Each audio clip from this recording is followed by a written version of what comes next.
ایک دن میں نے بھابھی سے کہا کہ آج بریانی بنا دیں، میرا بریانی کھانے کو دل کر رہا ہے۔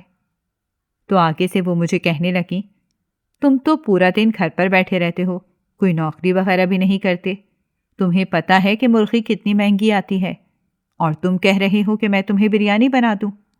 شرم کر لو تھوڑی، اپنے بھائی کا ہی ہاتھ بٹا دو، اور میں تمہاری کوئی نوکر نہیں ہوں، پورا دن میں پاگلوں کی طرح گھر کا کام کرتی رہوں، اور تم مزے سے گھر بیٹھ کر مفت کی روٹیاں توڑتے رہتے ہو۔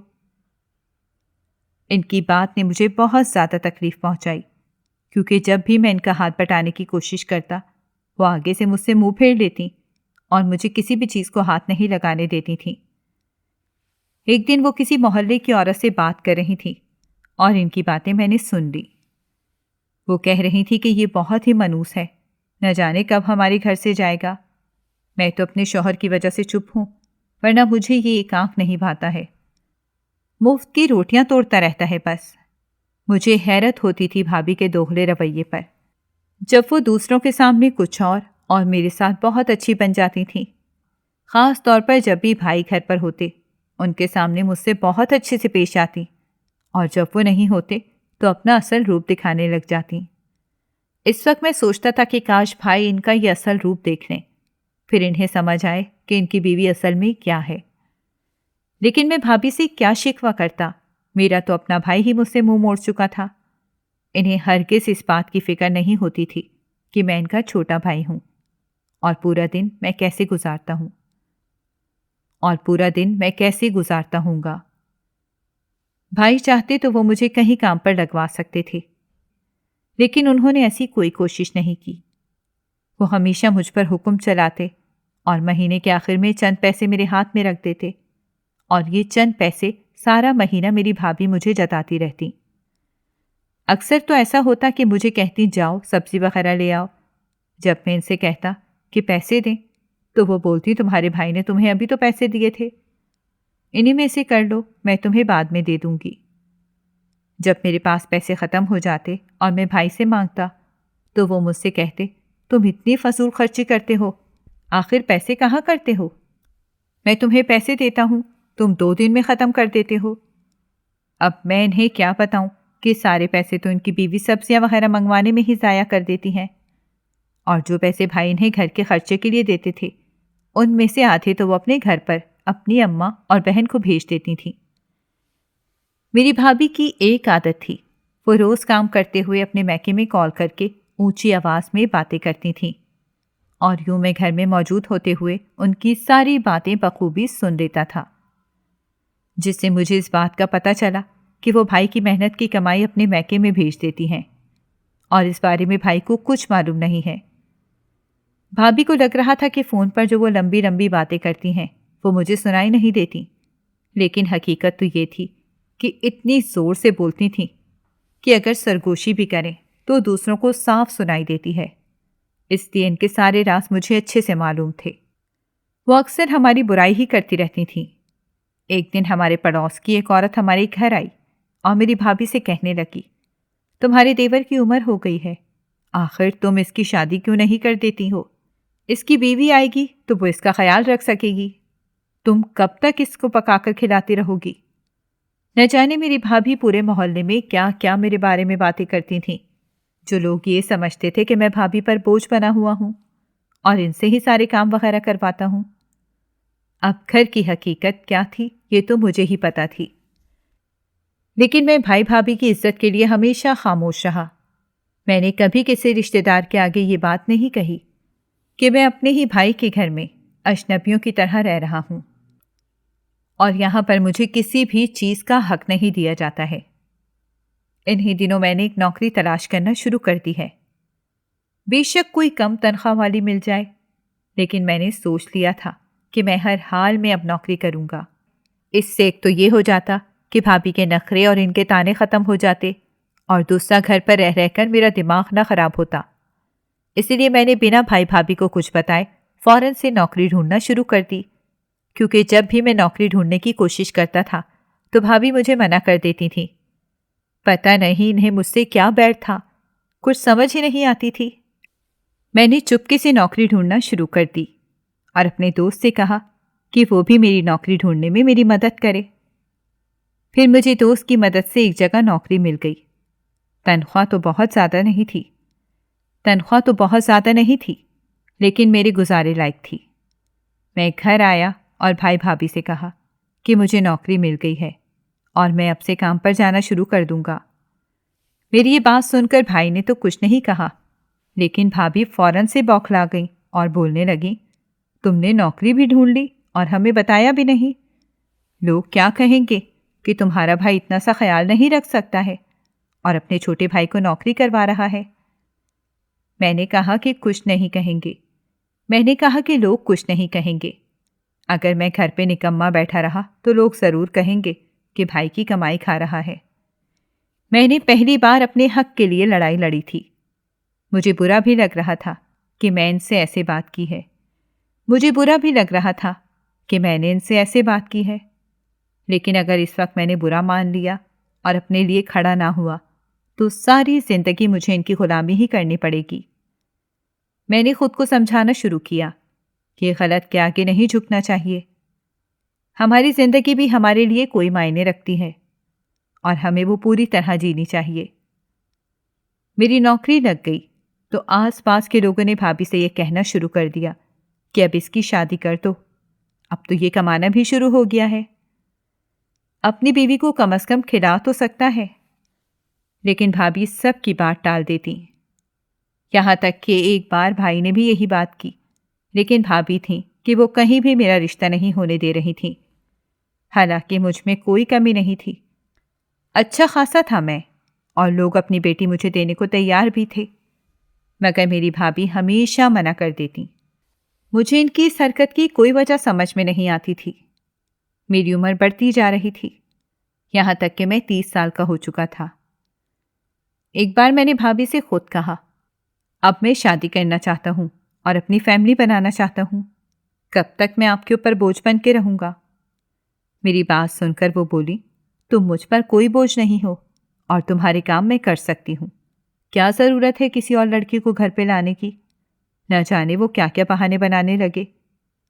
ان کی باتیں سن کر مجھے سخت غصہ آیا، لیکن میں خاموش رہا، نہیں چاہتا تھا کہ منہ ماری کروں اور بات بڑھ جائے، کیونکہ اگر میں انہیں کچھ کہتا اور آگے سے جواب دیتا تو بھیا مجھے آ کر ڈانٹتے اور کہتے، میری بیوی سے تم نے بدتمیزی کی ہے، اور میری کوئی وضاحت نہیں سنتے۔ بھابھی کی ان حرکتوں سے میں سخت پریشان ہو گیا تھا۔ جب مجھے سمجھ نہیں آیا کہ وہ آخر کیوں میری شادی نہیں کرنا چاہ رہی، تو میں نے سوچا کہ میں خود ہی اپنی شادی کر لیتا ہوں۔ یہ آئیڈیا مجھے میرے دوست نے دیا تھا۔ ایک دن بیٹھا میں اس سے باتیں کر رہا تھا۔ اس کی کئی سالوں سے شادی ہو چکی تھی اور اس کے بچے بھی تھے۔ اس نے مجھ سے کہا کہ تم آخر کب شادی کرو گے؟ وہ تو مجھ سے مذاق میں ہی پوچھ رہا تھا، لیکن میں سنجیدہ ہو گیا اور میں نے اسے ساری بات بتا دی کہ مجھے لوگ اپنی بیٹی دینے کو تیار ہیں، لیکن میری بھابھی ہیں کہ وہ کسی بھی رشتے پر مانتی نہیں ہیں۔ ان کا کہنا ہے کہ ابھی شادی نہیں کرنی ہے، وہ نہ جانے کیسے کیسے بہانے بناتی رہتی ہیں۔ تو میرے دوست نے کہا کہ ان عورتوں کے دماغ بھی عجیب ہی ہوتے ہیں، وہ ہرگز نہیں چاہتی ہوگی کہ تمہاری شادی ہو اور ایک نئی لڑکی اس گھر میں آئے، کیونکہ یوں اس طرح ان کی راجدھانی 2 حصوں میں بٹ جائے گی۔ لیکن آخر تم کب تک کنوارے رہو گے؟ ایک نہ ایک دن تو تمہیں شادی کرنی ہی ہے، بلکہ میں تو تمہیں مشورہ دوں گا کہ تم اپنی بھابھی اور بھائی کے آسرے پر بیٹھے رہنے کے بجائے خود ہی شادی کر لو۔ اس کے بات پر میں چونک گیا اور اس سے کہا، میں خود سے شادی کیسے کر سکتا ہوں؟ دوست بولا، کوئی مشکل کام نہیں ہے، میں تمہاری مدد کروں گا۔ اب ہمیں لڑکی ڈھونڈنی ہے جس سے تمہاری شادی کی جا سکے۔ میں نے کہا کہ لڑکی کہاں سے ملے گی؟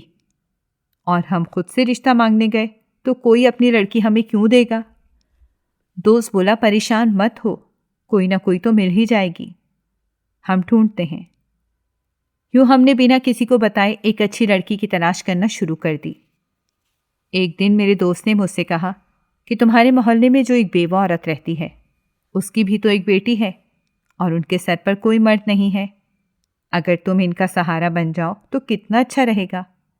اس کی بات میں دم تھا، لیکن میں اس لڑکی کو اور اس کی ماں کو ہرگز نہیں جانتا تھا، لیکن دوست نے کہا کہ ہم ان سے ایک بار جا کر مل لیتے ہیں۔ میں نے سنا ہے کہ اس لڑکی کے رشتہ دار ہیں، اس کو اور اس کی ماں کو بہت زیادہ دھمکیاں دیتے ہیں۔ اس کی ماں بوڑھی ہو چکی ہے اور وہ اپنی بیٹی کے لیے ایک اچھا رشتہ دیکھ کر اس کی شادی کر دینا چاہتی ہے۔ اگر ایسے وقت میں تم رشتہ لے کر جاؤ گے تو وہ خوش دلی سے قبول کریں گے۔ ویسے تم بھی اکیلے ہو اور وہ بھی اکیلے، تم دونوں کی جوڑی بہت اچھی بنے گی۔ میں نے کہا کہ اگر تم ایسا کہہ رہے ہو تو ہم چلے جاتے ہیں۔ وہ ٹھیک ہے، ہم اکیلے نہیں جائیں گے، میں اپنی بیوی کو ساتھ لے کر آؤں گا، کسی عورت کا ہونا ضروری ہے۔ میرا دوست میرے لیے اتنا کر رہا تھا اور میرا سگا بھائی ہی مجھ سے منہ موڑے بیٹھا تھا۔ یہ میرے لیے بہت تکلیف والی بات تھی، لیکن صبر کے علاوہ کیا کیا جا سکتا تھا؟ میں نے تو اپنی طرف سے ہر ممکن کوشش کر کے دیکھ لی تھی، لیکن یہ برف تھی کہ پگھل ہی نہیں رہی تھی۔ اگلے ہفتے چھٹی والے دن میں تیار ہو کر گھر سے باہر نکلنے لگا۔ بھابھی نے مجھے اتنا تیار ہو کر باہر جاتا دیکھا تو مجھ سے کہنے لگی، کیا ہوا، کہاں جا رہے ہو؟ ان کی بات سن کر میں گھبرا گیا، کیونکہ اگر میں نے سچ بتا دیتا تو وہ ہرگز بھی مجھے باہر جانے نہیں دیتے اور ایک ہنگامہ کھڑا کر دیتی۔ اسی لیے میں نے ان سے بہانہ بنایا کہ میں ایک دوست سے ملنے جا رہا ہوں، تو وہ مجھ سے پوچھ گچھ کرنے لگ گئیں کہ کون سا دوست اور کیوں ملنے جا رہے ہو۔ میں نے انہیں فرحان کا نام لے لیا کیونکہ وہ اسے جانتی تھیں۔ وہ میرا کئی سالوں سے دوست تھا، لیکن اس سے ملنے کے لیے میں کبھی تیار نہیں ہوا تھا، اسی لیے وہ شک کر رہی تھیں، اور میں نے جلدی جلدی کا بہانہ بنا کر فوراً سے وہاں سے نکلنے کی۔ وہاں سے نکل کر میں اپنے دوست کے پاس آیا اور اس سے کہا کہ تم تیار ہو؟ وہ اپنی بیوی کے ساتھ بالکل تیار تھا۔ پھر ہم تینوں اس بیوہ عورت کے گھر کی طرف نکل پڑے۔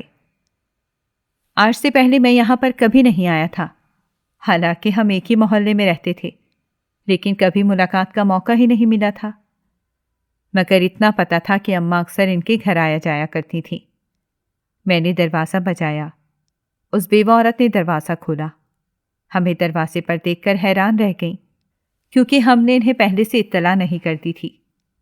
میں نے ان سے اپنا تعارف کروایا، اور جب انہوں نے میری امی کا نام سنا تو فوراً سے ہمیں اندر لے گئیں۔ تھوڑی دیر میں ہی ان کی بیٹی بھی آ کر بیٹھ گئی۔ اس نے ہمیں چائے وغیرہ دی۔ میں نے ایک نظر اسے دیکھا، وہ بہت ہی زیادہ خوبصورت تھی۔ ابھی تک اس بیوہ عورت کو ہمارے آنے کا مقصد نہیں پتا تھا۔ فرحان نے اپنی بیوی کو اشارہ کیا تو اس نے بات چیت کا آغاز کیا اور انہیں میرے بارے میں بتایا، ساتھ میں یہ بھی کہا کہ ہم آپ کی بیٹی کا رشتہ لینے آئے ہیں۔ اس کی بھابھی کے بارے میں تو آپ کو پتہ ہے، وہ کبھی بھی اس کی شادی نہیں ہونے دیں گی اور نہ ہی وہ رشتے کے لیے آئیں گے، اس لیے ہمیں آنا پڑا۔ آپ اسے بچپن سے جانتی ہیں، سوچ سمجھ کر اپنا فیصلہ ہمیں بتا دینا۔ ہماری بات سن کر ان کے چہرے پر روشنی سی آئی۔ انہوں نے کہا کہ اس سے تو میں بچپن سے ہی جانتی ہوں، اور مجھے یہ بھی پتا ہے کہ اس کی بھابھی کیسی ہے۔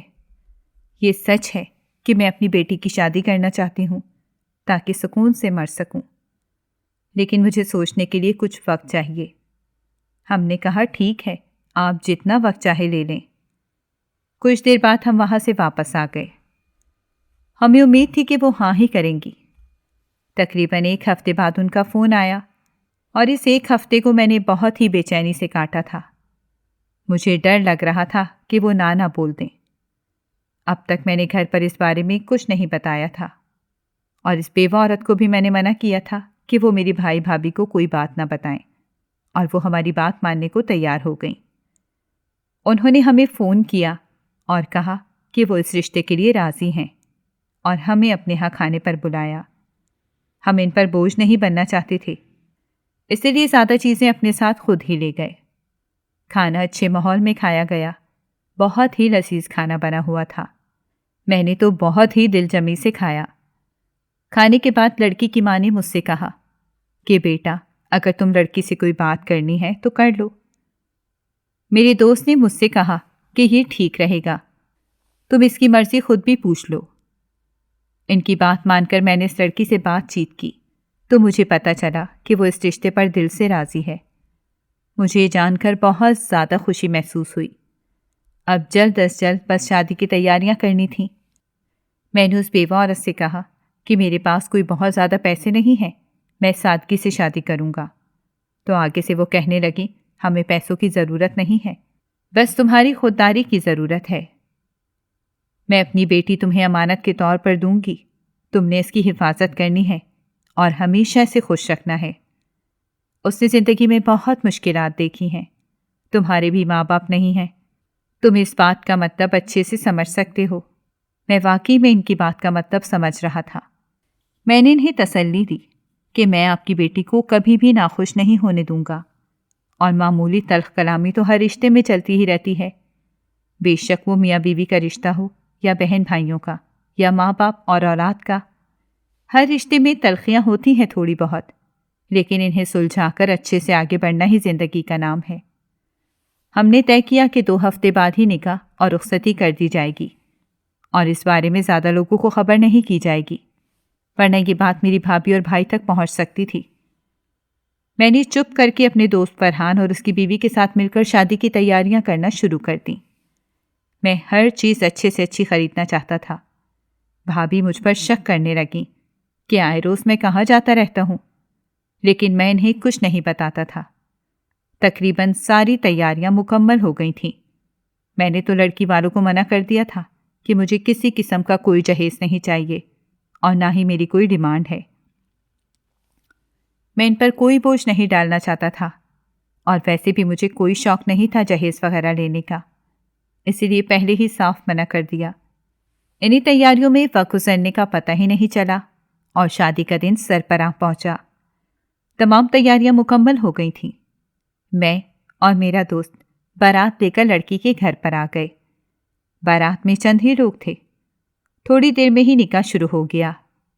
ایجاب و قبول کے بعد چھوارے بانٹے گئے، کھانا کھول دیا گیا۔ رخصتی ہوئی تو میں لڑکی کو لے کر سیدھا اپنے گھر آ گیا۔ دروازہ بجایا اور بھائی بھابھی نے دروازہ کھولا۔ سامنے مجھے ایک نئی نویلی دلہن کے ساتھ کھڑے دیکھا تو دونوں ہی حیران و پریشان رہ گئے۔ بھائی نے مجھے اندر بلایا، میں نے انہیں ساری بات بتا دی۔ بھابھی نے اس بارے میں بہت کچھ کہا، لیکن بھائی نے انہیں چپ کروا دیا۔ میں خوش ہو گیا کیونکہ مجھے لگا کہ دونوں نے مجھے قبول کر لیا ہے، لیکن یہ میری خام خیالی تھی۔ بھابھی نے کبھی میری بیوی کو قبول نہیں کیا تھا، بلکہ اس سے نوکروں جیسا برتاؤ کرتی تھیں۔ جب بھی میں کام سے گھر آتا تو دیکھتا میری بیوی نوکرانی کی طرح گھر کے کام کاج کر رہی ہوتی تھی اور بھابھی مزے سے بیٹھی ہوتی تھی۔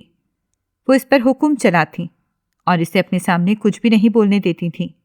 میں اس صورتحال سے بہت زیادہ پریشان تھا، لیکن مجھے کوئی حل سمجھ نہیں آ رہا تھا۔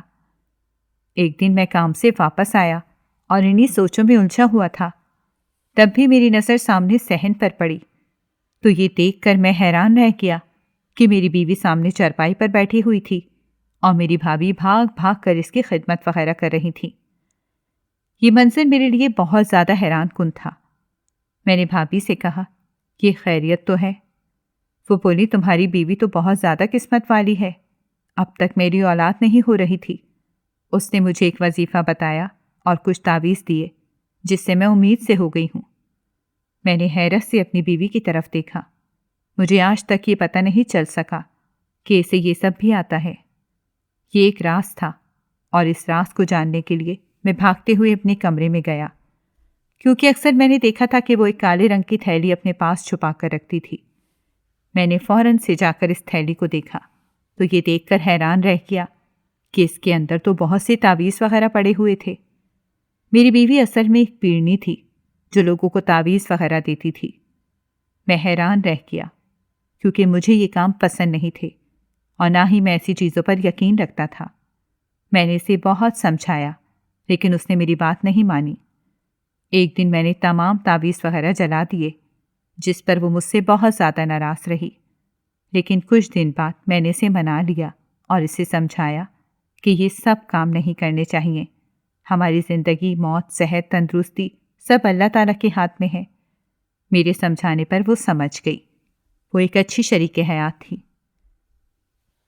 اس میں کوئی اور خامی نہیں تھی، اسی لیے میں نے اسے منع کر دیا اور یوں میں نے اپنی زندگی خوشی خوشی گزارنا شروع کر دی۔ ناظرین، اگر آپ کو ہماری کہانی اچھی لگی ہے تو ویڈیو کو لائک کریں، شیئر کریں اور ہمارے چینل کو سبسکرائب کریں۔ اگلی ویڈیو تک اجازت دیں۔ اللہ حافظ۔